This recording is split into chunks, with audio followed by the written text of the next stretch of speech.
தேர்தல் தோல்வி குறித்து அக்ரி கிருஷ்ணமூர்த்தி தவறான தகவல்களை கூறியுள்ளதாக முன்னாள் அமைச்சர் சி வி சண்முகம் பேட்டி. தவறான தகவல்களை மக்களிடம் தெரிவிப்பதை நிறுத்திக் கொள்ள வேண்டும் என்றும் வலியுறுத்தல். திரு எடப்பாடி பழனிசாமி அவர்களுடைய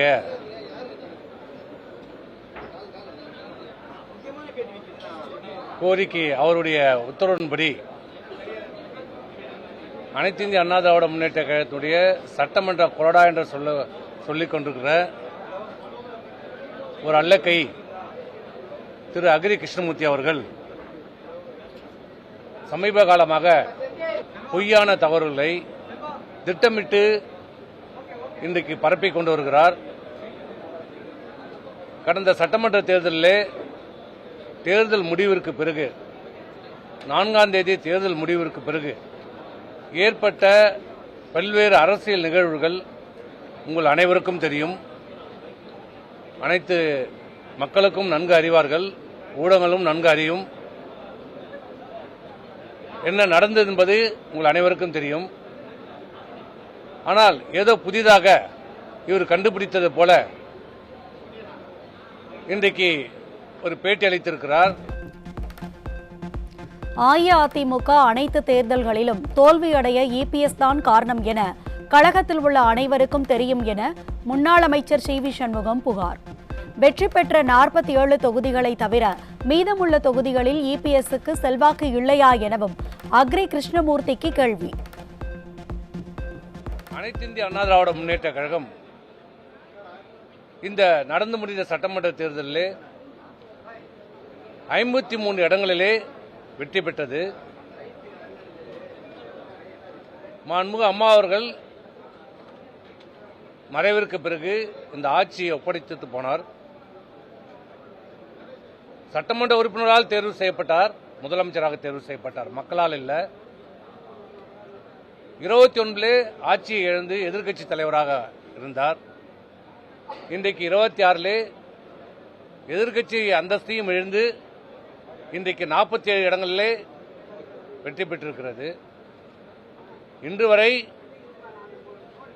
அவர் முதலமைச்சராக பொறுப்பேற்று கழகத்தினுடைய எங்களை போன்ற முன்னணி தலைவர்களாலும் கழக உறுப்பினர்களாலும் அன்றைய தேவைக்கு, அன்றைய சூழ்நிலைக்கு வலிமையான தலைமை வேண்டும் என்ற ஒரு எண்ணத்திலே இவரை அன்றைக்கு கழகத்தினுடைய பொதுச் செயலாளராக நாங்கள் எல்லோரும் சேர்ந்து அவரை தேர்வு செய்தோம். ஆனால் அவர் பொறுப்பேற்றதிலிருந்து இன்று வரை ஒரு சட்டமன்ற தேர்தலிலும், நாடாளுமன்ற தேர்தலிலும், உள்ளாட்சி தேர்தல் எதிலுமே வெற்றி பெற முடியவில்லை. ஆனால் இன்றைக்கு அக்ரி கிருஷ்ணமூர்த்தி அவர்கள் பேட்டி கொடுக்கிறார். நடந்து முடிந்த சட்டமன்ற தேர்தலில் 47 சட்டமன்ற உறுப்பினர்கள் வெற்றி பெற்றதற்கு கழகத்துடைய பொதுச் செயலாளர் திரு எடப்பாடியினுடைய சொந்த செல்வாக்கின் காரணமாக தான் வெற்றி பெற்றோம் என்று சொல்லுகிறார்.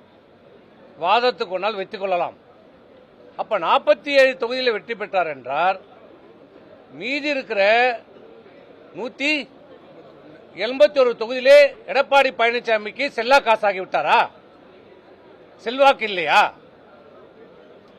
இவர் யாரை எங்களை தாழ்த்துவதாக நினைத்துக் கொண்டு அவர் தலைவராக ஏற்றிருக்கிற எடப்பாடியை இன்றைக்கு தரந்தாழ்ந்து பேசுகிறார். அஇஅதிமுகவில் பொதுச் செயலாளராக பதவி வகிப்பதை விட சேலம் மாவட்ட செயலாளராக இபிஎஸ் செயல்பட்டு வருகிறார் என முன்னாள் அமைச்சர் சி வி சண்முகம் விமர்சனம்.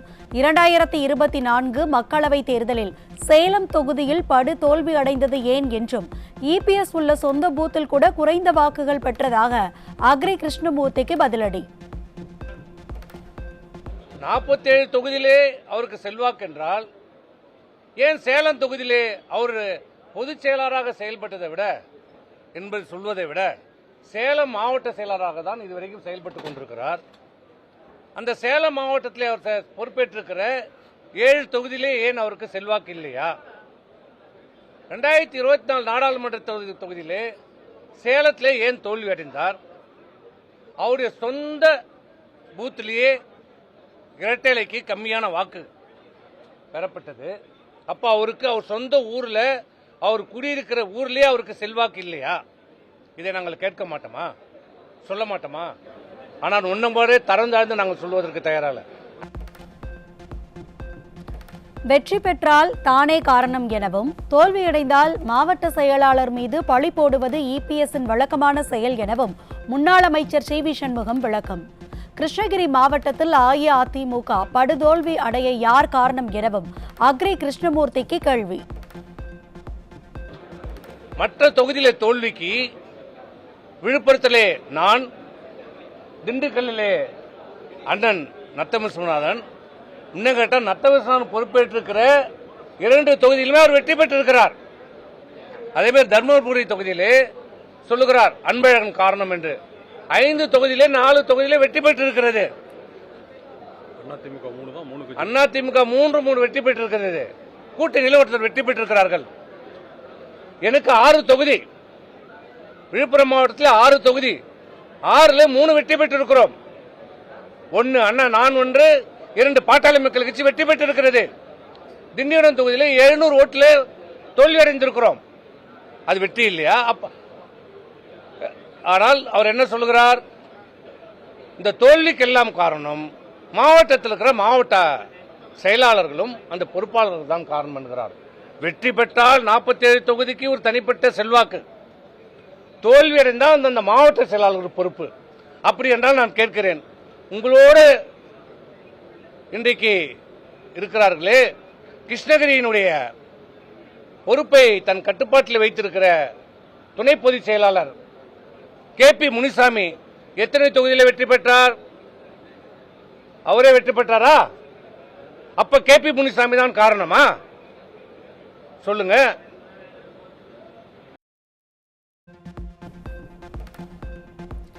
தேர்தல் தோல்விக்கு பொறுப்பேற்க இபிஎஸ் தயங்குவது ஏன் என முன்னாள் அமைச்சர் நத்தம் விஸ்வநாதன் கேள்வி. தோல்விக்கு பிறகும் பொறுப்பற்ற தலைவர் போல் இபிஎஸ் செயல்பட்டு வருவதாகவும் குற்றச்சாட்டு. பொதுச் செயலாளருடைய மரியாதையை அவரை காப்பாற்றுவது போல் நினைத்துக் கொண்டு அவரை அவமானப்படுத்துகின்ற வகையில், பெருமை அவருடைய சிறுமைப்படுத்துகின்ற வகையில் பேட்டி கொடுக்கிறார். ஜெயிச்சா அவரே தான் காரணம், தோத்தா முன்னூறுக்கு அவர் பொறுப்பேற்க மறுக்கிறார். எந்த ஒரு அரசியல் கட்சி தலைவரும் தேர்தலுக்கு பின்பு தோல்வி ஏற்பட்டவுடன் தார்மீக பொறுப்பேற்றுக் கொள்வது வழக்கம். அந்த வகையிலே அம்மாவே 96 தேர்தலில் போட்டியிட்ட தோல்வியடைந்த பின் இந்த தோல்விக்கு முழு பொறுப்பு நான் ஏற்றுக்கொள்கிறேன் என்று தைரியமாக சொன்னார். திருப்பி அந்த தோல்வியிலிருந்து மீட்டெடுத்துக் கொண்டு வந்தார் கட்சி. அதே மாதிரி இந்த தோல்விக்கு நானே பொறுப்பேற்றுக் கொள்கிறேன் என்று பொதுச் செயலாளர் சொல்லிட்டு நான் கட்சியை மீட்டெடுப்பேன் என்று சொல்லியிருந்தார்னா இவர் ஒரு தகுதியான தலைவர் தான். அந்த அளவுக்கு பொறுப்பை தட்டி கழிக்கின்ற ஒரு பொதுச் செயலாளர். அஇஅதிமுகவை மெல்ல மெல்ல அழைத்து வரும் இபிஎஸ்க்கு அக்ரி கிருஷ்ணமூர்த்தி துணை போவதாக முன்னாள் அமைச்சர் நத்தம் விஸ்வநாதன் கண்டனம். அம்மா ஆட்சியில் அமைச்சர் பதவியில் இருந்து நீக்கப்பட்டவர் அக்ரி கிருஷ்ணமூர்த்தி எனவும் புகார்.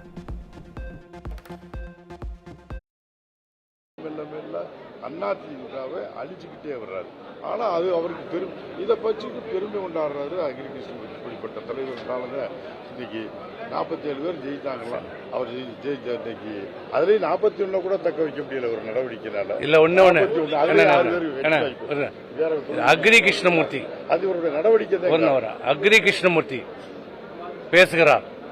அவருக்கு பேசுவதற்கு என்ன தகுதி இருக்கிறது? யார் இந்த அக்ரி கிருஷ்ணமூர்த்தி தெரியுமா உங்களுக்கு? நீங்க எல்லாம் மறந்துட்டீங்களா? ஊடகங்கள் எல்லாம் மறந்து விட்டதா?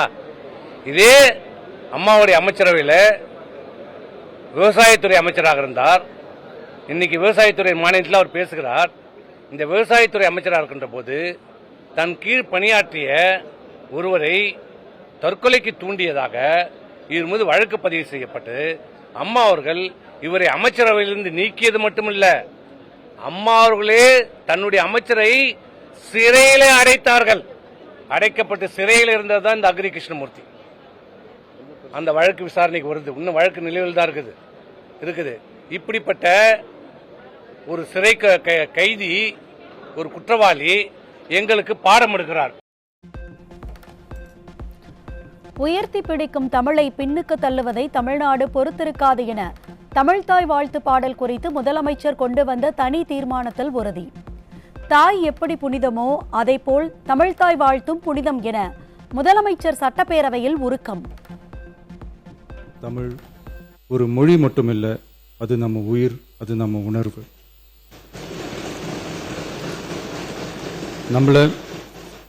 நம்மளை பெத்த தாயை அம்மான்னு சொல்றப்பெல்லாம் பாசமும் சொந்தமும் நம்மளை அறியாமலே உயிரா உறவா உணர்வா தானா உள்ளுக்குள்ள தோணும்ல. அதே மாதிரி ஏன் இன்னும் ஒரு படி மேலே போயே சொல்லலாம், தமிழ்னு சொன்னாலே எப்படி இருக்கும் என்ன ஆகும்னு சொல்லவா வேணும். தாய் எப்படி ஒரு மிகப்பெரிய புனிதமோ அப்படிதாங்க தாய்மொழியும். அதுலேயும் நம்ம தாய்மொழி தமிழ்மொழி இப்படி சொல்றதே போதும், எல்லாருக்கும் நம்ம தாய்மொழி உணர்வை பற்றி புரியும்னு நினைக்கிறோம். நம்ம தாயே நமக்கு மிகப்பெரிய புனிதம்னா நம்ம எல்லாருக்குமான தமிழ் தாய் பற்றி சொல்லவா வேணும். தாயை போற்றுகிற வாழ்த்துகிற தமிழ்நாட்டு மண் தமிழ்தாய் வாழ்த்து எப்படி விட்டுரும்? விடவும் மாட்டோம். தமிழ்நாட்டில் அனைத்து நிகழ்ச்சிகளிலும் தமிழ்தாய் வாழ்த்து பாடலை முதலில் பாடுவதை கட்டாயமாக்கும் அரசினர் தனி தீர்மானம் சட்டப்பேரவையில் ஒருமனதாக நிறைவேறியது. திமுக, அதிமுக, விசிக, சிபிஎம், சிபிஐ, காங்கிரஸ் உள்ளிட்ட கட்சிகளின் முழு ஆதரவுடன் தீர்மானம் நிறைவேற்றம்.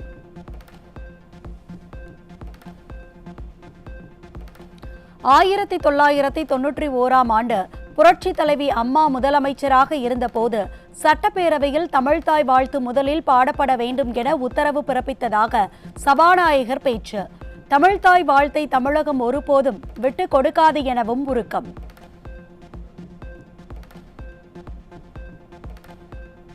தமிழ்தாய் வாழ்த்து 1970ஆம் ஆண்டில் இருந்து பாடப்பட்ட அந்த வரலாற்று செய்தியோடு இந்த மாண்புமிகு பேரவையில் 1991ஆம் ஆண்டுதான் முன்னாள் முதலமைச்சர் புரட்சி தலைவி ஜெயலலிதா அம்மா அவர்கள் முதலமைச்சராக இருந்தபோது முதலையாக பேரவையில் தமிழ்தாய் வாழ்த்து பாடிதான் தொடங்க வேண்டும் என்கின்ற அந்த நடைமுறை பின்பற்றப்பட்ட அந்த வரலாற்று செய்தி இங்கே குறிப்பிடுவது பொருத்தம் என்று கருதுகின்றேன்.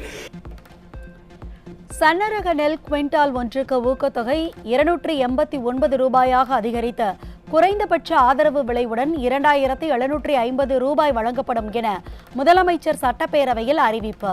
பொது நெல்லுக்கு குவிண்டாலுக்கு 2600 ரூபாய் வழங்கப்படும் எனவும் பேரவையில் 110 விதியின் கீழ் அறிவிப்பு வெளியிட்டார் முதலமைச்சர். தமிழ்நாட்டின் வரலாற்றில் இல்லாத அளவில் மாநில அரசின் நெல் மற்றும் கரும்புக்கான ஊக்கத்தொகையை அதிகரிக்க முடிவு செய்துள்ளோம்.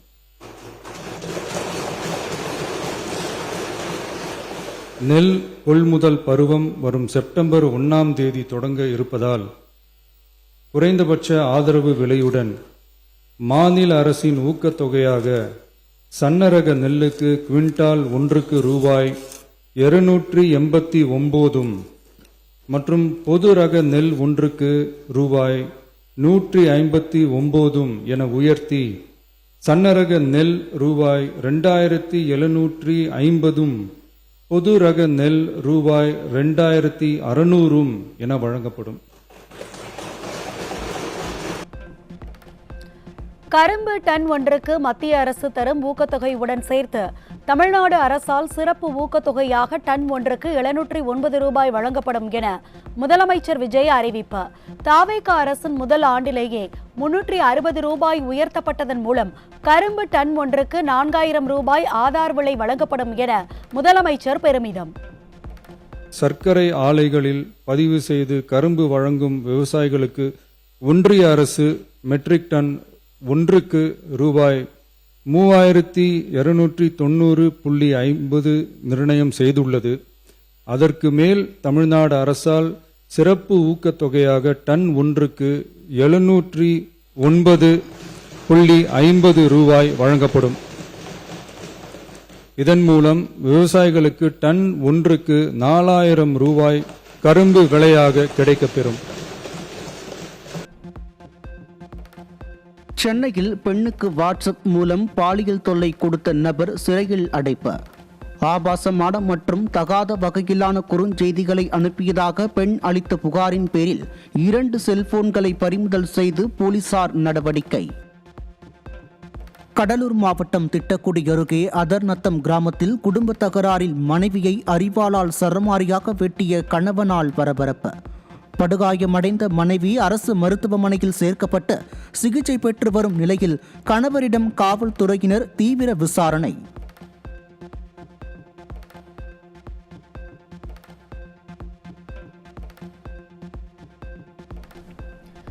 திருப்பூர் மத்திய பேருந்து நிலையத்தில் ஆய்வு பணியில் ஈடுபட்டிருந்த அரசு போக்குவரத்து கழக ஆய்வாளரை தனியார் பேருந்து ஓட்டுநரும் நடத்துனரும் சேர்ந்து தாக்கிய சம்பவத்தால் பரபரப்பு.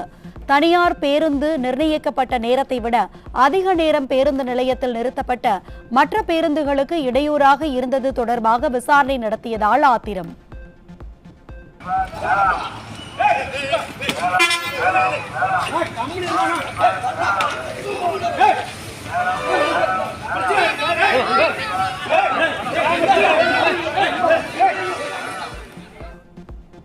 திருவண்ணாமலை மாவட்டம் ஆரணி அருகே டாஸ்மாக் மதுபான கடையில் காலை முதலே படுஜோராக நடைபெறும் கள்ளசந்தை மது விற்பனை. மதுபான கடைகளை குறைப்பதாக கூறி வரும் தமிழக அரசு கள்ளச்சந்தை மது விற்பனையை தடுக்க கடும் நடவடிக்கை எடுக்க வேண்டும் என பொதுமக்கள் வலியுறுத்தல்.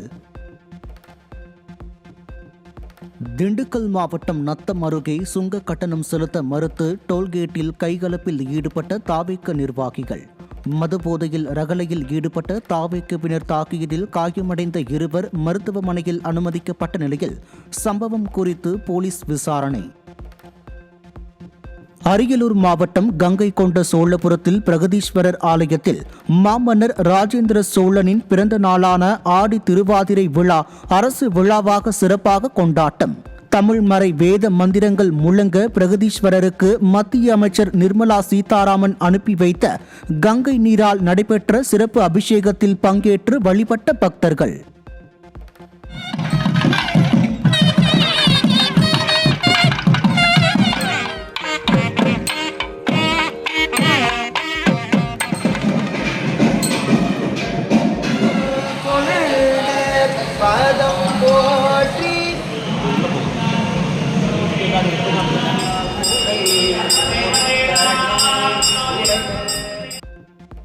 ஆடி மாத தேய்பிறை சோமவார பிரதோஷத்தை முன்னிட்டு திருவண்ணாமலை, தஞ்சை கோயில்களில் நந்தி பகவானுக்கு பல்வேறு திரவியங்களால் சிறப்பு அபிஷேக மகா தீபாராதனை. விமர்சையாக நடைபெற்ற பிரதோஷ வழிபாட்டில் ஏராளமான பக்தர்கள் பங்கேற்ற பக்தி பெருக்குடன் வழிபாடு.